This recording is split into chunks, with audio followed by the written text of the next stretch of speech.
SNM beritanya. Jadi itulah kami di sini Ustaz. Barangkali karena Ustaz baru pertama masuk kemari, jangan kaget. Kami kalau dalam perintah biasa Ustaz hampir 2 kali lipat dari yang hadir. Begitulah.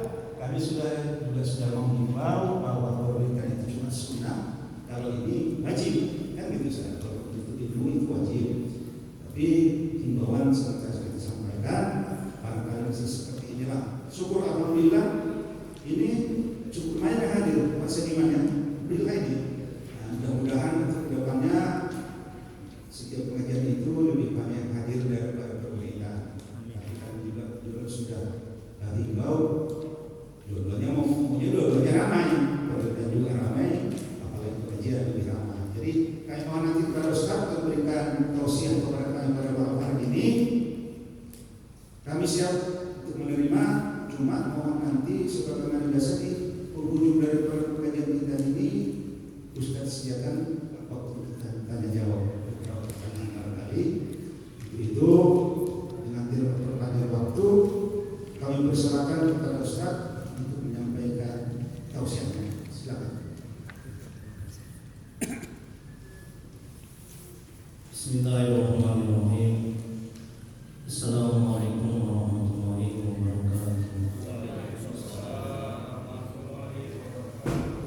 Alhamdulillahirabbil alamin wa bihi nasta'in ala umuri dunya. Asyhadu an la ilaha illallah wahdahu la syarika lah. Asyhadu anna Muhammadan abduhu wa rasuluh. Allahumma shalli wa sallim wa barik ala sayyidina Muhammad abdika wa rasulika nabiyil ummi wa ala alihi wa sahbihi. Rabbi shrah li sadri wa yassir li amri wahdatam min lisani yafqahu qawli. Rabbana zidna ilma warzuqna fahma waj'alna minas shalihin. Ya Allah ya Rahman ya Rahim, ampuni ya Allah dosa kedua orang tua kami. Ampuni ya Allah dosa kami ya Allah. Ya Allah, mudahkan kami mencari ilmu, mudahkan kami mempelajari ilmu, mudahkan kami ya Allah memahami ilmu dan mengamalkannya. Ya Allah, berkahi majelis ini, berkahi rumah kami ya Allah. Amin ya rabbal alamin. Mari kita mulai kajian tasawuf manajemen hati kitab Al-Hikam dengan membacakan nomor kitab.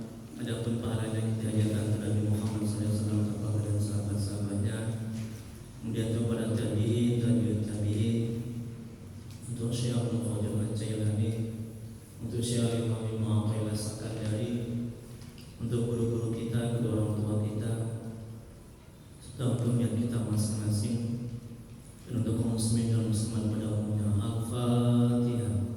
A'udzu billahi minasy syaithanir rajim. Bismillahirrahmanirrahim. Alhamdulillahi rabbil alamin. Ar-Rahmanir Rahim. Maliki yaumiddin.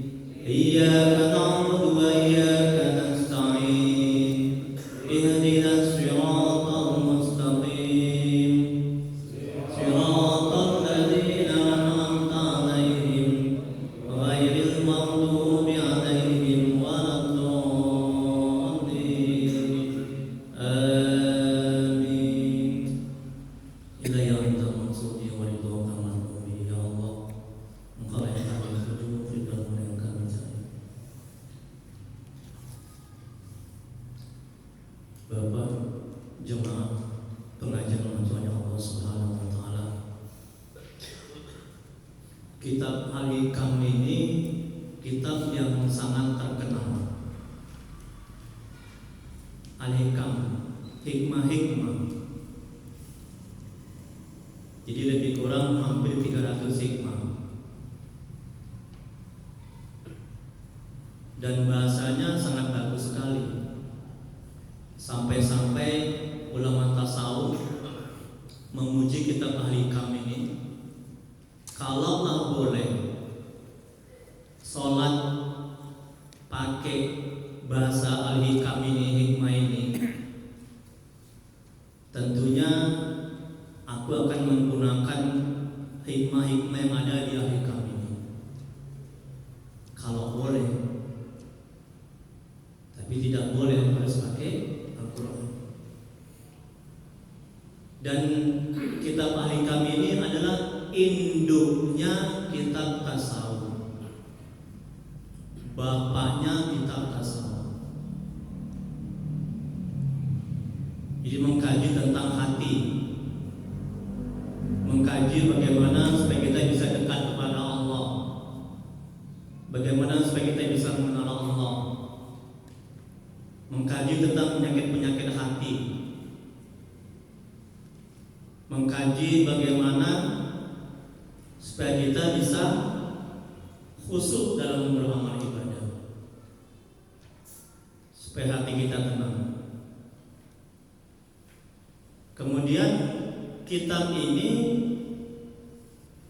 sudah banyak diajarkan di banyak negara dan sudah banyak diterjemahkan ke dalam banyak bahasa. Jadi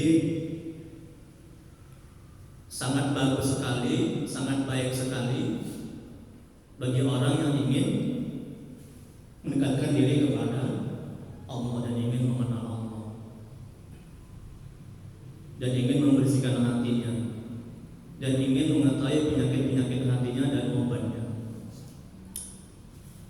Jadi Syekh Imam Ibnu Athaillah ini orang Mesir. Ini ulama yang sangat terkenal pada masanya. Dia banyak mengarang kitab, dan kitab klasik yang paling terkenal, yang paling bagus adalah Al-Hikam. Di pesantren saya di Jawa Timur, di Madura Alamin. Nah, ini banyak digunakan, banyak dipakai. Ya. Baik, kemudian majelis taklim manajemen hati. Jadi saya punya pengajian di rumah itu setiap hari Ahad malam Senin ba'da maghrib. Kalau Bapak punya keluangan waktu bisa datang. Itu kaji Al-Hikam juga. Dan juga di media sosial saya juga ada memberikan kajian Al-Hikam dan juga manajemen hati.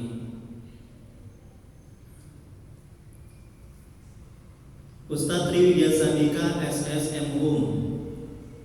Saya S2 dosen tetap UIN, dosen terbaik 2009. Jadi kalau kita belajar Al-Hikam, kita akan menjadi yang terbaik, dosen terbaik, ibadah terbaik, suami terbaik, istri terbaik, sholat terbaik, ibadah terbaik. Ini buah dari kita belajar Al-Hikam. Semuanya terbaik. Jadi alangkah rugi orang yang tidak belajar Al-Hikam. Dia nggak kenal siapa Tuhannya. Bagaimana bisa dia menyembah Allah yang dia tidak kenal, yang dia tidak tahu? Makanya belajar Al-Hikam supaya mengenal Tuhan, supaya mengenal Allah.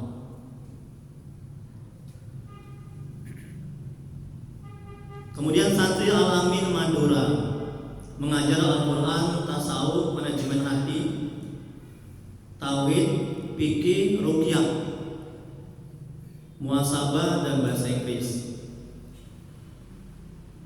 FB, Facebook, Instagram dan juga YouTube.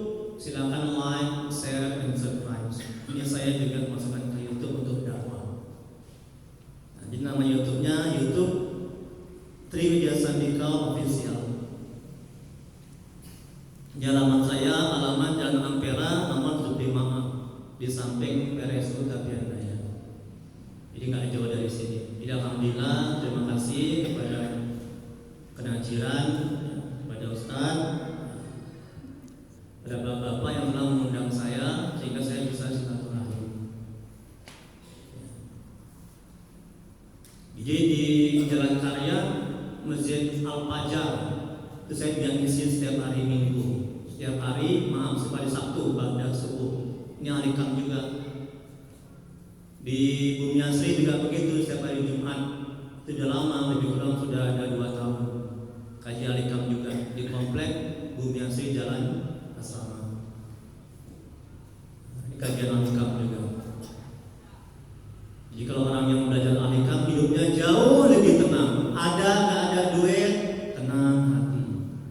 Dihina, dicaci, dipuji, tenang hati. Belajar Alikam. Baik, kita masuk ini yang pertama.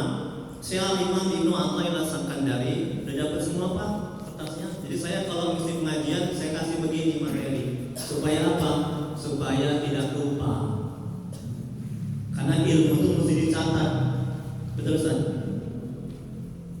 Kalau nggak dicatat, lupa. Dan diamalkan. Syekh Imam Ibnu Athaillah Sakandari, semoga Allah merahmati dan meridainya. Ini hikmah yang pertama. Mudah-mudahan kedepannya kita masuk hikmah yang kedua. Sebagian tanda berpegang atas amal ialah kurang harapannya kepada Allah ketika terjadi kesalahan-kesalahan. Masya Allah. Tengok bagusnya bahasanya, hikmahnya. Kita lihat penjelasannya. Ketergantungan kepada suatu amal, bersandar padanya dan mengandalkannya. Untuk meraih keridhaan Allah, seorang muslim diwajibkan dengan amal. Dan dalam waktu yang sama, dia tidak boleh bergantung berharap bersandar kepada amalnya, kepada nafsu, perbuatan, daya dan kekuatannya. Di dalam beramal, kita nggak boleh bergantung bersandar kepada amal ibadah kita. Kalau kita bergantung bersandar kepada amal ibadah kita, akan sombong kita, akan ujub kita, akan merasa mempunyai hak di sisi Allah, akan merasa hebat. Ustaz, stres saya Ustaz. Kenapa Bu? Suami saya meninggal. Gimana nasib saya? Gimana nasib anak-anak saya? Ini ciri orang yang bergantung kepada suami, tidak kepada Allah. Hidupnya stres. Ustaz, saya dipecat karena COVID, nggak punya kerjaan. Stres saya Ustaz. Menderita saya Ustaz. Ini akibat bergantung bersandar kepada pimpinan, kepada bos. Kalau hatinya bulat, ya, akal pikirnya bergantung kepada Allah yang Maha Kaya, yang Maha memberikan rezeki, yang Maha mengurus, dia tidak akan stres. Ustaz, saya tiap malam tahajud, kok miskin terus ya? Kok rezeki saya seret? Kapol saya Ustaz, gak mau tahajud lagi. Ini ciri orang bergantung kepada amal tahajudnya. Hati-hati Pak. Dia sudah merasa mulia, sudah merasa hebat, sudah merasa pantas doanya itu terkabul. Masya Allah. Lama jadi Ustaz banyak yang curhat. Ini karena dia tidak mengaji Alikam.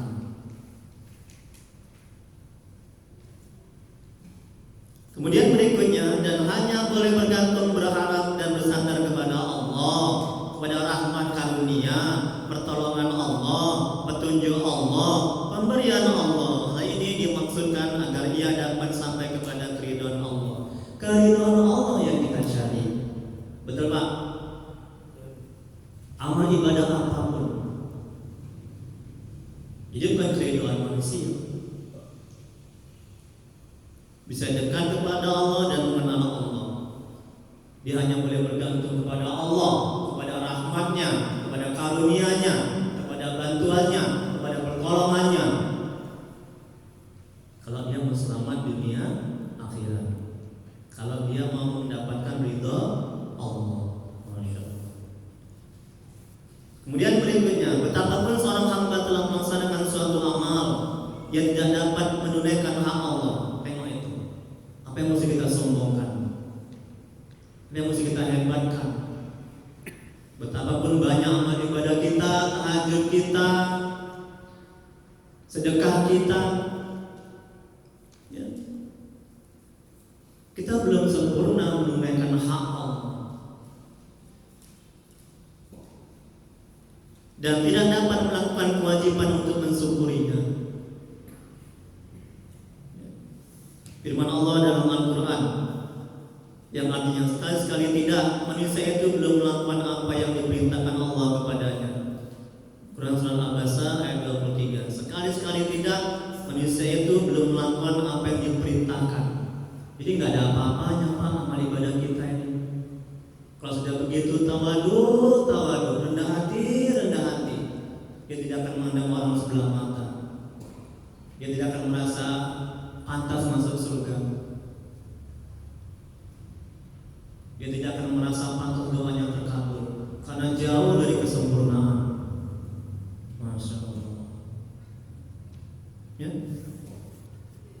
Kemudian berikutnya Rasulullah SAW bersabda yang artinya tidak seorang pun dari kalian dimasukkan surga oleh amalnya dan tidak juga diselamatkan dari neraka karenanya. Dan juga aku kecuali karena rahmat dari Allah Subhanahu Wa Taala. Hadis riwayat Muslim. Untuk Allah tidak beriman. Tengok. Jadi kita masuk surga bukan karena amal ibadah kita, tapi karena rahmat Allah. Tapi jangan sombong dengan amal ibadah kita. Jangan merasa hebat, jangan merasa mulia, jangan bergantung pada amal tahajud, amal sedekah. Ustaz, itu kalau nggak aku masjid itu nggak akan terbangun itu. Kalau nggak aku. Semuanya aku. Allahnya kemana? Ini jadi orang bergantung bersandar kepada kemampuannya, kehebatannya, kepada uangnya, kepada kekayaannya. Dia tidak bergantung bersandar kepada Allah.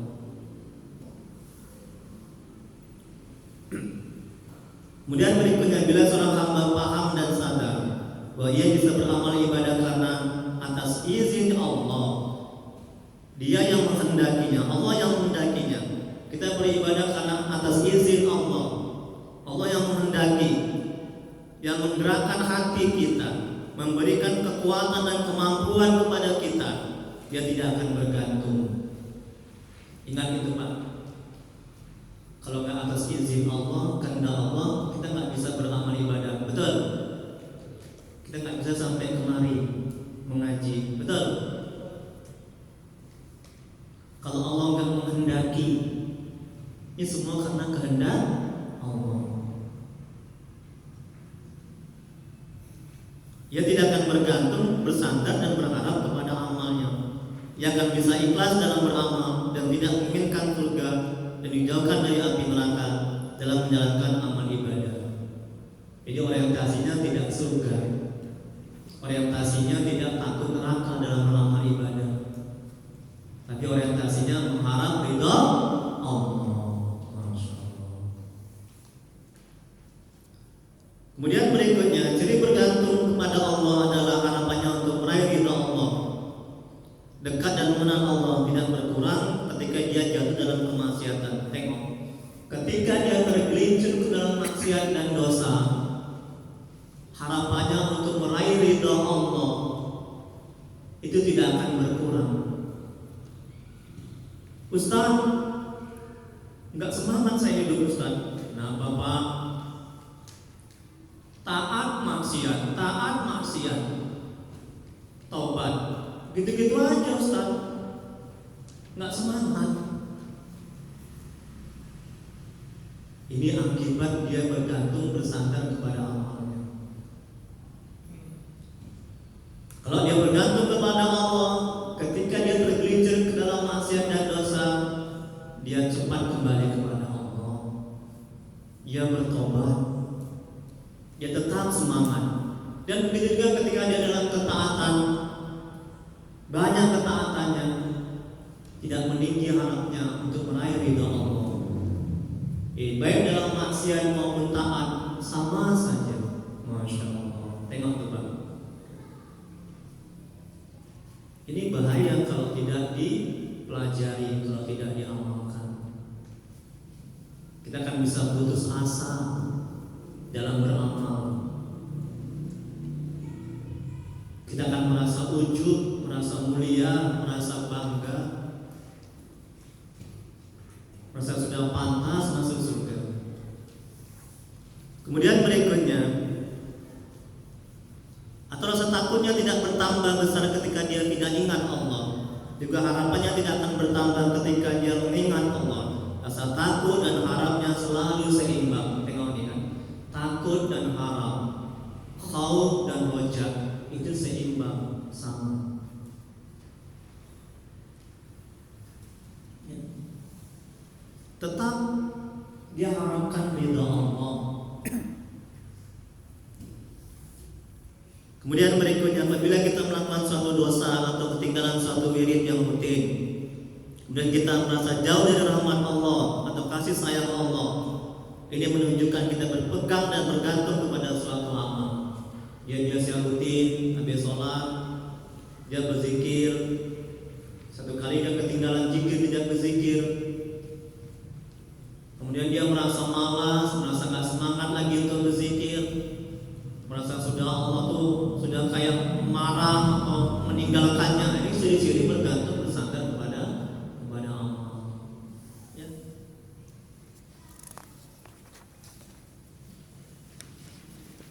Kemudian berikutnya lihat Pak, halaman 2. Orang-orang yang sudah mengenal Allah dalam apapun keadaan mereka, tidak berkurang harapnya kepada Allah, baik mereka sedang melakukan taat atau diuji melakukan maksiat.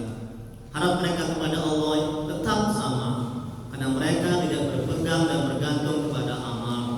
Mereka berpegang dan bergantung kepada Allah, rahmat Allah, dan anugerah Allah. Ingat itu Pak, bergantung bersandar kepada Allah, rahmat Allah, anugerah Allah.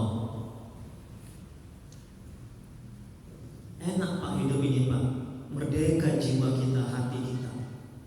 Kalau kita tidak bersandar bergantung kepada pimpinan, kepada istri, kepada makhluk, ya, kepada jabatan, tapi hati kita, akal pikiran kita bulat bergantung bersandar kepada Allah, kepada rahmatnya, kepada karunia-Nya. Masya Allah, enak, tenang, damai. Ya.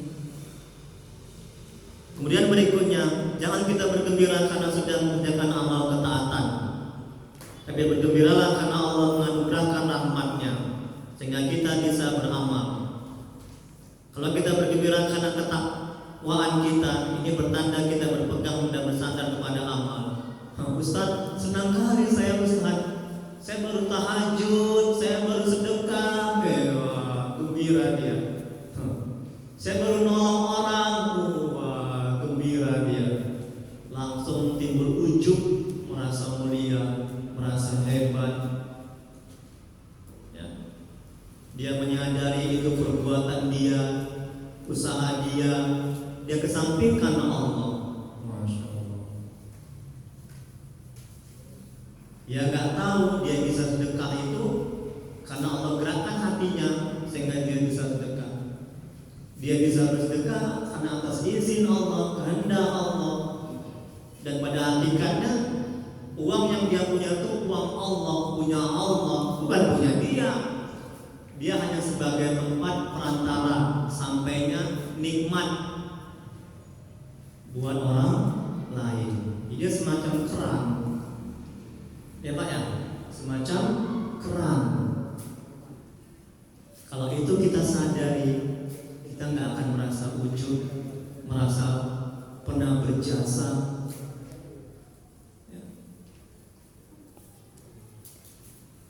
Bagaimana mungkin kita merasa bahagia, bangga dengan uang yang bukan kita punya pada hakikatnya? Bagaimana mungkin kita merasa bangga, hebat, mulia, kita menolong orang yang pada hakikatnya kita bisa menolong itu karena bantuan Allah, pertolongan Allah. La haula wala quwata illa billah. Tidak daya dan upaya kecuali dengan bantuan pertolongan Allah. Coba hati sadarkan seperti itu. Ini manajemen hati, agar amal ibadah kita tidak rusak. Ya. Jadi capek kita beramal ibadah kalau kita ujub, sombong, merasa mulia, merasa hebat. kita ibadah merasakan itu karena daya upaya kita, karena kemampuan kita, rusak amal ibadah seperti itu. Rusak.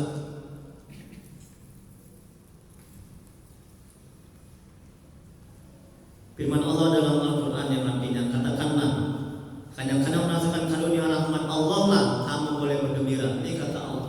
Karena merasakan karunia Allah dan rahmat Allah lah kamu boleh bergembira. Jadi kita bergembira itu karena Allah mengkaruniakan kita, karena rahmat Allah sehingga kita bisa beramal ibadah. Jadi bukan bergembira karena kita sudah beramal ibadah. Nanti dampak buruknya seperti itu.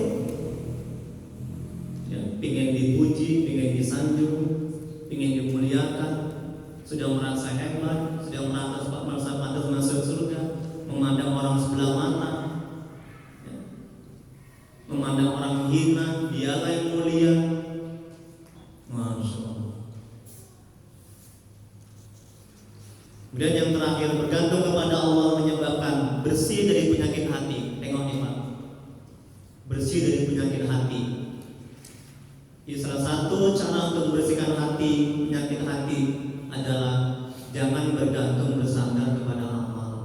Bersih hati kita. Ya. Udah? Hatinya tenang dan tentram. Tengok itu Pak. Nggak takut dia ditinggalkan makhluk, nggak takut dia dijauhkan makhluk, nggak takut dia dibenci dan dizalimi makhluk. Hatinya bulat kepada Allah, dia bergantung dan berharap. Karena tidak merisaukan nasibnya, dia telah merasa cukup dengan apa yang telah ditakdirkan oleh Allah. Sudah selesai rezeki. Yang kedua adalah perasaan seorang dalam menghamba terhadap sama manusia. Tengok, dia tidak menghamba kepada makhluk, tapi dia menghamba kepada Allah. Yang ketiga, amal ibadahnya diterima. Ini salah satu syarat amal ibadah diterima, tidak bergantung bersandar kepada amal ibadah. Ya. Tidak lagi dipermudah oleh dunia, dia lebih cinta kepada akhirat. Ini dampak dari kalau kita bergantung bersandar kepada Allah. Jadi banyak lagi manfaatnya, dan perhatiannya berpaling kepada akhirat dan Allah. Yang keempat, nafsu lemah dan terkekang. Ini salah satu cara untuk mengekang hawa nafsu. Jangan bergantung bersandar kepada amal, kepada kemampuan kita, kepada kekuatan kita, kepada kehebatan kita, kepada titel kita. Oh, aku S2, aku dosen, aku. Kalau udah aku, udah rusak.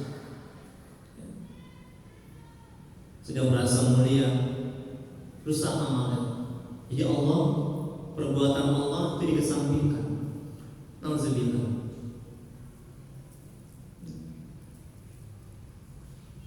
Sehingga perbuatannya sesuai dengan apa yang diridhai oleh Allah Subhanahu wa taala.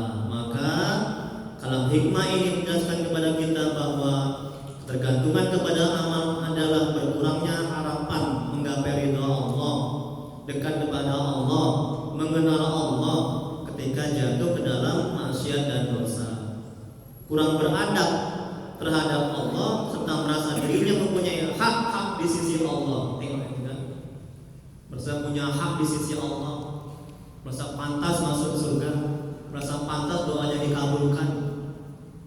Ya. Dalam kondisi seperti ini berarti ia telah menyebutkan Allah dengan amalnya. Berarti amalnya segala-galanya buat dia. Berarti dia merasakan bahwa amalnya yang menyelamatkan dia di dunia maupun di akhirat. Ya kan Pak? Ya kan Pak?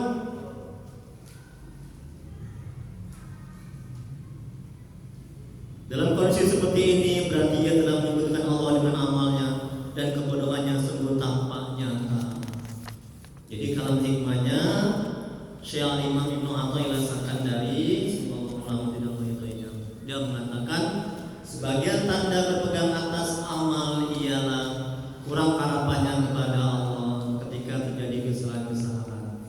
Jadi kalau kita bergantung bersandar kepada amal, ketika tergelincir tergelincir kepada maksiat dan dosa, kurang harap kita untuk meraih ridha Allah.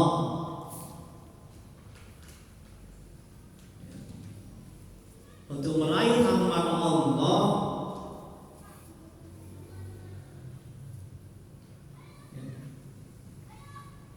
Dan ketika dia banyak taat, melakukan ketaatan, harapannya pun tinggi untuk meraih ridha Allah, untuk meraih rahmat Allah.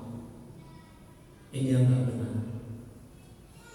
Jadi kalau kita bergantung bersandar kepada Allah, kepada rahmatnya, karunia-Nya, baik ketika tergelincir di dalam maksiat dan dosa, harap kita untuk meraih ridha Allah itu tidak akan berkurang. Begitu juga ketika kita melakukan ketaatan kepada Allah, makin bagus ketaatan kita, ya, harap kita juga tidak bertambah, jadi tetap stabil. Wallahu a'lam. Hanya Allah yang Maha mengetahui. Baik, mungkin ada yang boleh diskusikan.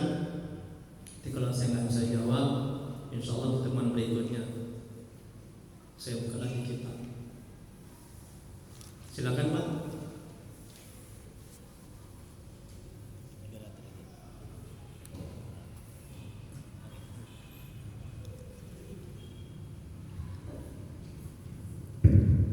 Ada yang ingin bertanya?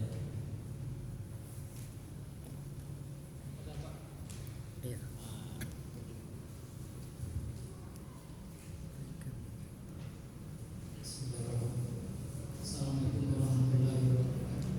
Assalamualaikum warahmatullahi wabarakatuh.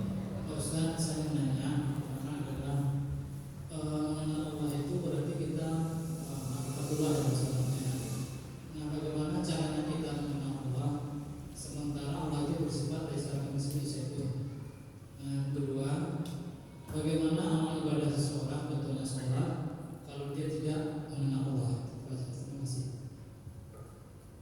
Masya Allah, tabarakallah. Semoga Allah membalas kebaikan Bapak Haji. Amin. Ustaz, bagaimana cara kita mengenal Allah? Masya Allah, bagus sekali Pak Haji bertanya. Bagaimana cara kita mengenal Allah? Cara kita mengenal Allah dengan mengetahui, mempelajari sifat-sifat Allah. Yang kedua, cara kita mengenal Allah dengan memahami, melihat